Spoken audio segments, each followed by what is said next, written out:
Thank you very much, Mr. Speaker. I must say that we all strongly endorse the very impressive presentation by the Speaker before me, sir, because this is a matter that touches the very soul of our democracy, the representation of half of our population in the hallowed halls of our Parliament. And for decades, the Women's Reservation Bill has been long promised, frequently discussed, perpetually delayed, like waiting for Godot of our political system. Today, we stand at a threshold where there is remarkably a near unanimous political consensus in favour of women's reservation. Every major party in this House recognises that the time for tokenism is over and the era of equal partnership must begin.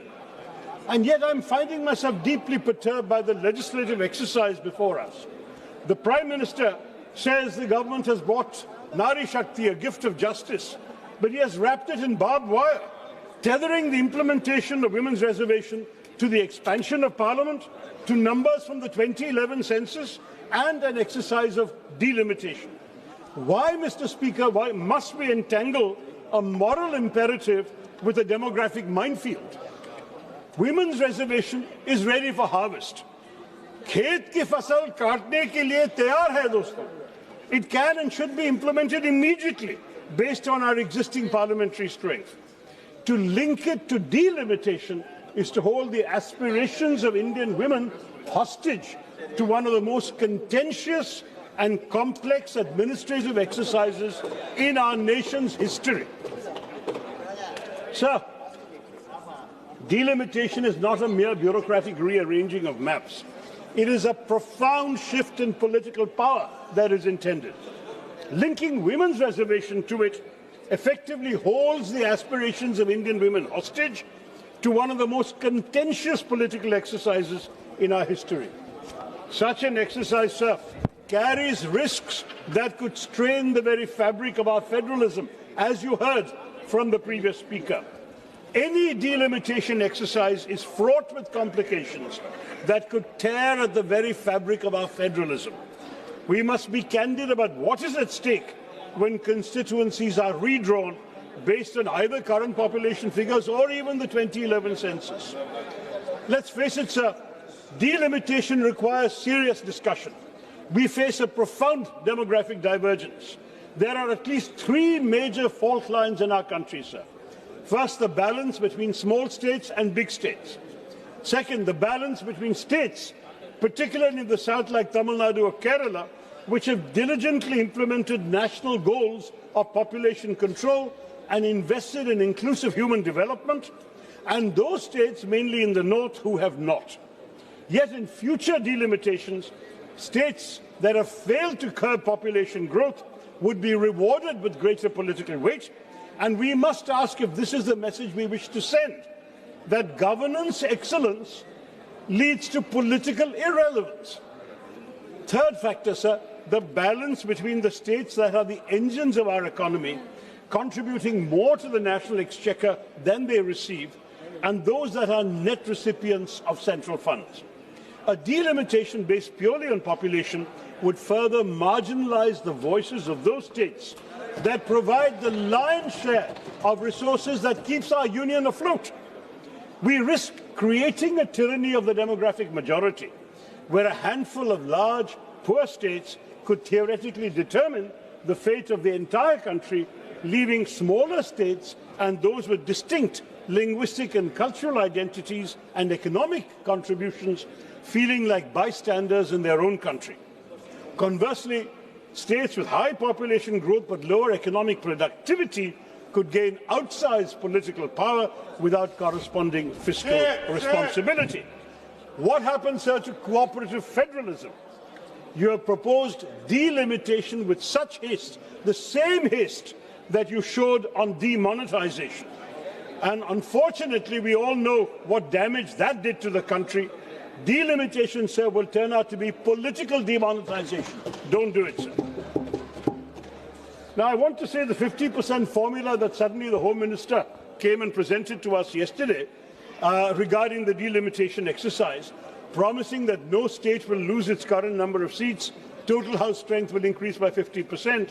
This remains a precarious political assurance and not a legislative certainty. because the pledge is fundamentally contradicted by the existing text of the legislation itself, which gives total freedom to the Delimitation Commission appointed by the government, whose decisions cannot be challenged in a court of law. Since this formula, what Shri Amit Shah said, is not codified as an immutable constitutional or legislative safeguard, it could be easily discarded or altered by a simple parliamentary majority, offering no guarantee that it will survive beyond the very short term. Furthermore, expanding the Lok Sabha to an 850-member House would create the legislature that is by far the largest in any democracy in the world, resulting in a body that will be unwieldy and unworkable. This is especially true, sir, in an era where the government has been systematically reducing the duration of parliament sittings. Whereas the first and second Lok Sabhas met for an average of 125 days a year, the 16th and 17th Lok Sabhas saw that figure plummet to just below 60 days, sir. In such a constrained schedule, what will your job be, sir? An 850-member chamber would require at least a doubling of the time currently allotted to question hour, 0 hour for a majority of MPs. मेरे कार्यकाल में होगा तो सबको मौका दे दूंगा। Sir, for a majority. देर रात कल भी इसी महिला संशोधन बिल पर रात को 1:25 तक सभी महिला सदस्यों को मौका दिया, सबको। देखिए, लेकिन ये भी आपके बारे में भी चिंता है, सर। और for a majority of MPs to have any chance of meaningful participation, you'll have to double the time allotted to question hour and 0 hour, failing which a majority of representatives would be effectively silenced, sir. How will you manage to give 850 MPs a chance to speak? As it is with 543, many of us don't get questions. देखो, You are saying no whenever we ask for the floor. Shashi Tharoor जी, मैं रोकना नहीं चाहता, लेकिन इस सदन में कोई माननीय सदस्य नहीं बोल सकता कि मैं किसी को बोलने का मौका नहीं देता, चाहे शून्यकाल हो चाहे विधेयक हो, जितनी देर बोलने देना चाहता सबको बोलने देता। और अंतिम रात को अंतिम रूप से मैं लास्ट में रहता हूँ कि कोई बाकी रह गया हो तो भी और बुला देता हूँ। 850 होते हैं, 850 होते हैं, आपका हाल क्या होगा मुझे पता नहीं। Anyway, another concern, sir. राजा जी फर्स्ट टाइमर को विशेष रूप से बोलने का मौका देता हूं, कोई फर्स्ट टाइमर ऐसा नहीं बोल सकता कि मुझे बोलने का मौका नहीं। Sir, let me continue, sir. Another concern is while the size of the Lok Sabha is being expanded in the government's proposal, Prakash ji देते हैं ना मौका, there is no corresponding proposal to increase the strength of the Rajya Sabha. Raises a serious structural concern, sir. This alters the relative balance between the two houses. In the event of a joint sitting, the significantly larger Lok Sabha would dominate the voting process, and the imbalance would also extend to the elections of President and Vice President, where each MP casts an equal vote. So we are amplifying our own House and our own weight without, unfortunately, giving any heed to our colleagues in the upper house. And you can imagine, if the upper house is the chamber of states, then you can understand the concern of states that their weightage is not being respected, sir. Now, these are all problems, Mr. Speaker, that cannot be solved by a simple calculator. They require a great compromise. A historic settlement is needed in our country that ensures that no region feels diminished. And, sir, even though one of the BJP speakers had criticized me for making some suggestions from international examples, let me say there is no harm in looking to international examples where diverse unions have grappled with this exact tension. In 1787, the American framers, for example, faced a deadlock between large and small states. And so they led to what was called the Connecticut Compromise, where their solution was a bicameral legislature, a House of Representatives based on population, and a Senate where every state, regardless of size, has exactly 2 seats. So you may be a tiny state like Goa or Sikkim, and you might be a gigantic state like UP, you'd have the same number of seats in the upper house. That's one idea. I'm not saying we should adopt it, but we should discuss it. Another idea, sir, the European Parliament. They use a system of principle of digressive proportionality. where larger seats do have more seats than smaller ones. So larger states will have more MPs. But smaller states are given more seats than a strict population ratio would justify.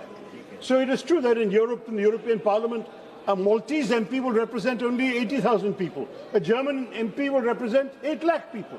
But it doesn't matter, they stay united. So we need to consider these options. We are a union of states, sir. And the whole idea is we want to create a formula in a serious delimitation discussion where the smallest members of our country and our polity still have a voice loud enough to be heard. These models teach us that in a complex union, the principle of one person, one vote, one value, which has been cited by the ruling party, must be balanced with the principle of one state, one equal partner, one value in a country like ours. As India approaches a new delimitation exercise, sir, the constitutional question is whether the spirit of cooperative federalism can be preserved through a model that respects demographic reality while preventing structural domination by a few large Hindi-speaking states. Digressive proportionality would not violate constitutional democracy. It would operationalize the Constitution's deeper commitment to the Indian principle of balancing unity with diversity. Sir, सीमांकन से जुड़े मुद्दों पर सभी हितधारकों, सभी राज्य सरकारों, सभी राजनीतिक दलों और नागरिक समाज के साथ व्यापक परामर्श की आवश्यकता है, सर। इस प्रक्रिया को जल्दबाजी में नहीं किया जा सकता और ना ही इसे महिलाओं के प्रतिनिधित्व को लागू करने के बहाने के रूप में इस्तेमाल किया जाना चाहिए। सरकार देश के निर्वाचन मानचित्र को पर्याप्त विचार विमर्श और व्यापक परामर्श के बिना क्यों पुनर्निर्धारित करना चाहेगी, ये मुझे समझ में नहीं आ रहा, sir. I urge the government, therefore, to decouple these issues. Pass the Women's Reservation Bill today, we will support it. The Prime Minister spoke with passion about Nari Shakti. Let it take effect already in the next general election, using our current seat count. Show the women of India that your commitment is not a mere rhetorical flourish. As for delimitation, sir, let us defer it.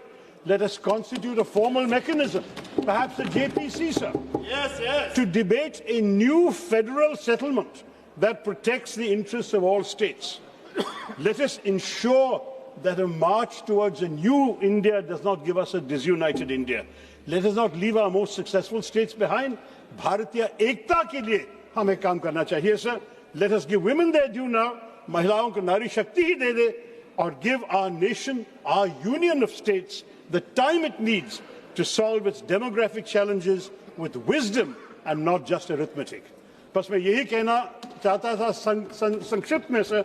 Thank you very much for listening to me. It's a plea to the government. Please be sensible about the larger interests of the country and not the short-term interests of the ruling party. Jai Hind, sir.